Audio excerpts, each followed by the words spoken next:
I went to spend the weekend in a quiet but well-known place, and I had no idea things would happen so quickly. Suddenly, we were alone in a spot, and I ended up sitting on my uncle's lap. Then we heard footsteps, quickly got dressed, and that's when the door opened. Hello, welcome to your Secrets and Desires channel. Today's story is about Sarah, the kind of girl who left an impression wherever she went. At 20 years old, with her shiny blonde hair and a mischievous smile that could disarm even the most serious people, she had a unique, almost magnetic energy and a strikingly beautiful, intense gaze. Don't forget to subscribe to the channel, turn on the notification bell so you don't miss any videos, and share with friends who love stories full of intensity and mystery. Let's get started. My name is Sarah, I'm 20 years old, and modestly speaking, I've always liked standing out. Maybe it's my blonde hair, or maybe it's my personality, which some call a bit bold, but I prefer to call mischievous. I'm the type who likes to live life to the fullest, and maybe that's why agreeing to travel with my stepmother, Rebecca, to the Triangulo Mineiro region was an easy decision. Even though our relationship has never been very close, Rebecca came into my life a few years ago after my mother passed away. She's the kind of woman who's impeccable, always put together, always in control of everything. We get along fine, but there's a distance between us that no trip or forced attempt at bonding has ever managed to bridge. Still, at that moment, a vacation at the farm seemed like a good idea. After all, what could go wrong? Arriving at the farm was like stepping into another world. The silence of the countryside, the smell of the grass, the wide open landscape, it was all so different from what I was used to. As soon as we got out of the car, Rebecca introduced me to the family. That's when I saw him for the first time. Raul. He was her older brother, and that alone should have been enough to make me keep my distance.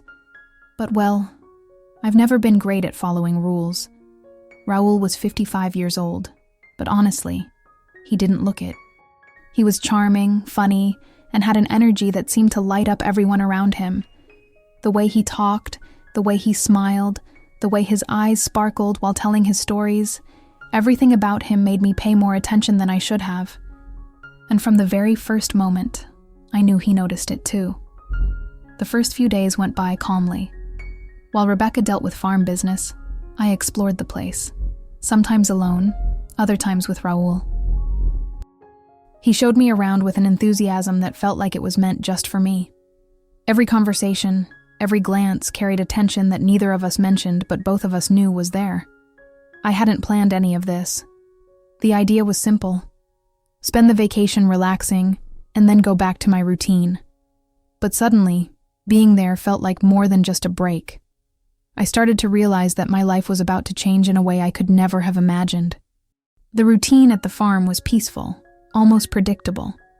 I spent my days exploring, watching the animals, and breathing in the scent of wet earth after a summer rain. Rebecca was always busy with family meetings and administrative tasks, so I had a lot of freedom. And of course, Raul always seemed to be nearby. He said it was to make sure I didn't get lost, but there was something in the way he got close that made me feel special. It was on a hot afternoon that things started to change. Raul invited me for a horseback ride.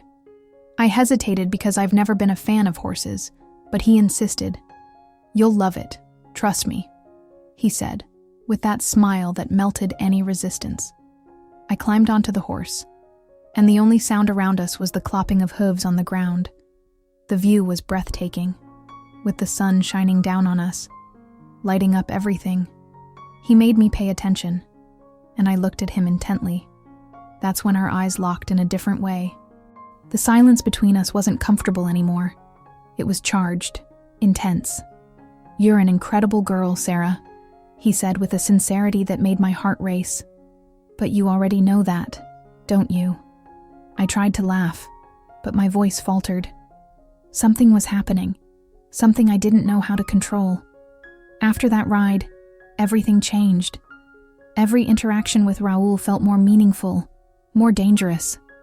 At night, while the family gathered for dinner, I could feel his eyes on me. Not in an obvious way, but in a way that only the two of us seemed to notice. I didn't know if it was the summer heat or the way he made me feel, but my heart always seemed to beat faster.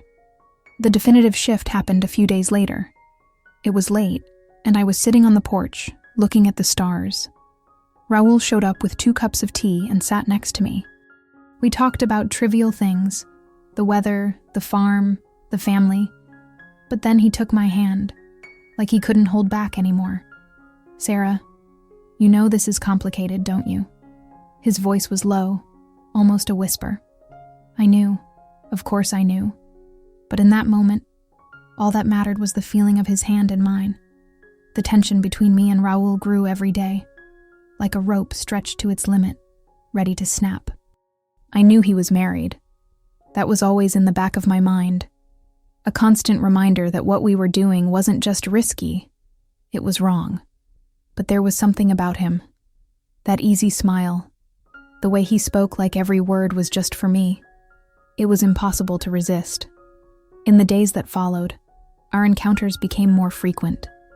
It wasn't planned, at least not on my part. It was like fate was conspiring, putting Raul in my path at every opportunity. He kept making his jokes, making me laugh like no one else could, but there was a new tone to our conversations, something deeper, more intimate. And when we were alone, the silence between us said more than any words. On one hot afternoon, while Rebecca was out handling some farm business, Raul asked me to help him fix a broken fence. I knew it was just an excuse to spend more time together, but I went anyway. Between hammer strikes and laughter, our eyes met with a frequency that made everything even more obvious. When we finished, he took off his hat, wiped the sweat from his forehead, and looked at me in a way that made my knees weak. "Sarah," he started, but stopped, like he was searching for the courage to go on. That's when he stepped closer, and the world seemed to stop. His hand lightly touched my face, and for a second, I thought about pulling away, but I couldn't. When he kissed me, it was like all my doubts and worries vanished. It was wrong. I knew that, but it felt so right at the same time. In that moment, all that existed was him. It was an intense kiss. He pulled me close to his body, and that's when I felt a bulge between us. I pulled back, and we left. In the days that followed, everything felt more intense. Every conversation, every glance, every stolen touch carried a weight that brought us even closer. But the risk was growing too.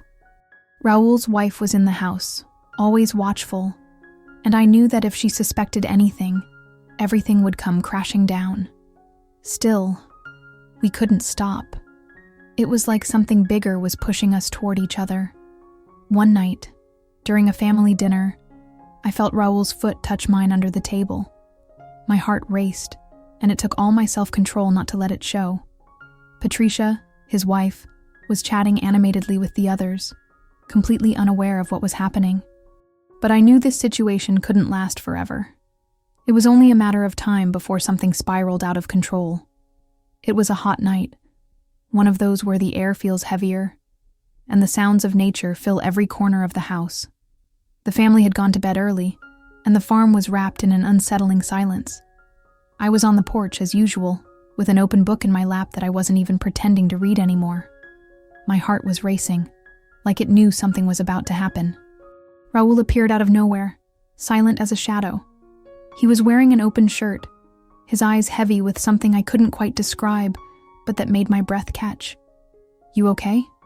he asked, his voice low, almost a whisper. I just nodded because, in that moment, words felt impossible. He sat next to me, and for a few minutes, neither of us said anything. The silence was thick, almost tangible. Finally, he spoke, breaking the tension. "Sarah, this can't go on." His voice was firm, but there was a subtle tremor that betrayed the internal struggle he was facing. "I'm married, have been for years. I have kids your age, and you know that. But you're always on my mind."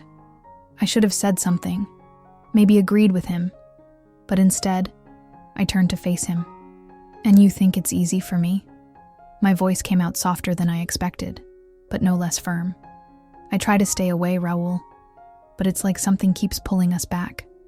He ran his hand through his hair, clearly wrestling with his own feelings. "You're young, beautiful. You have the whole world ahead of you. I'm an old married man." But even as he said that, his hand slid down my arm, like he couldn't resist. The touch was gentle but sent shivers through me.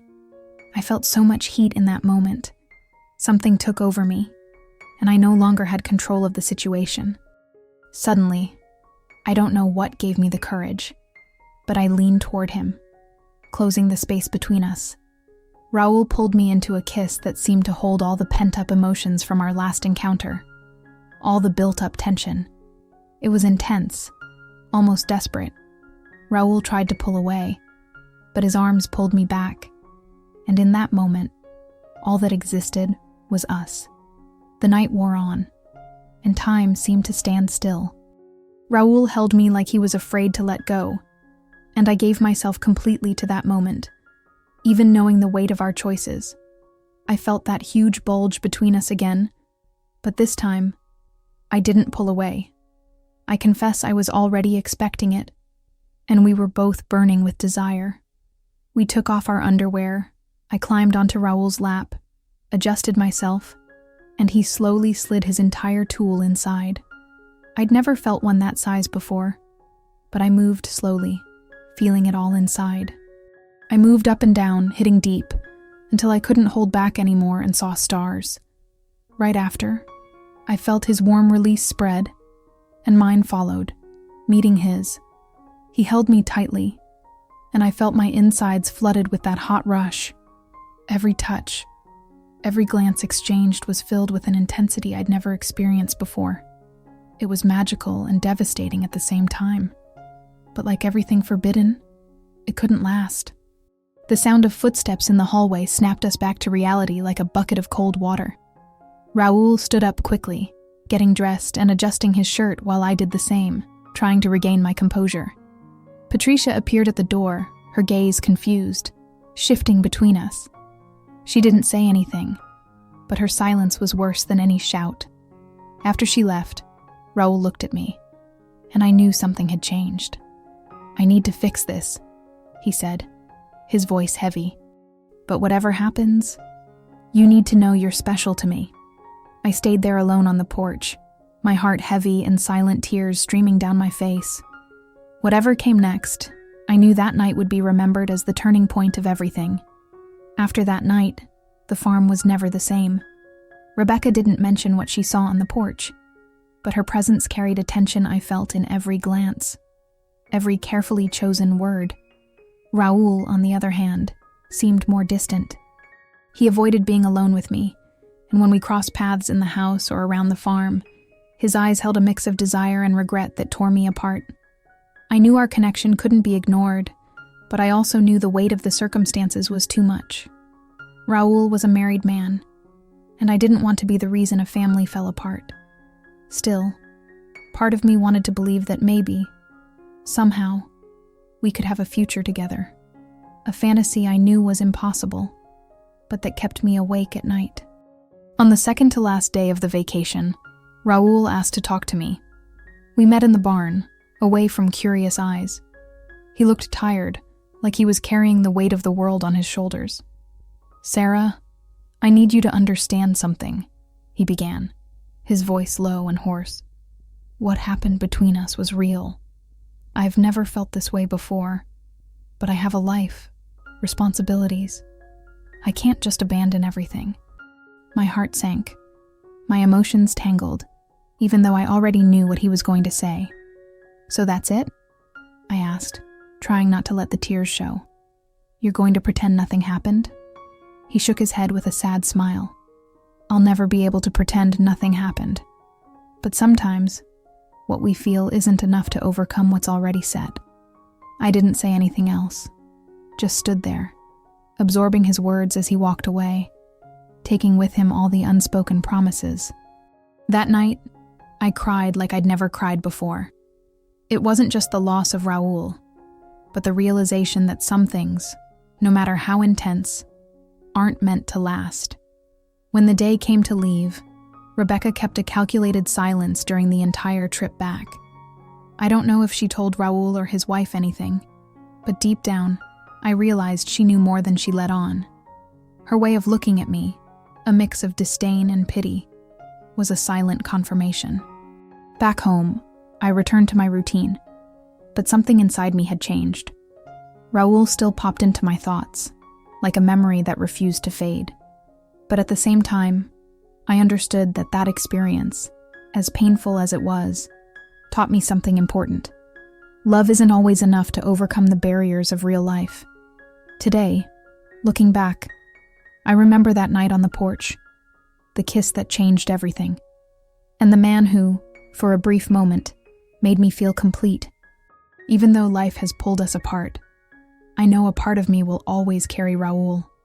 He was my forbidden summer, a chapter that will never be forgotten. So, did you enjoy this story? Have you heard anything like it? If you want more intense stories like this, just click the video above to discover other incredible tales that will stir your imagination and emotions. Subscribe, and don't forget to leave a like to support the channel so I can bring you more exciting stories. Join the channel. There are other stories you'll definitely love. Thanks, and see you next time.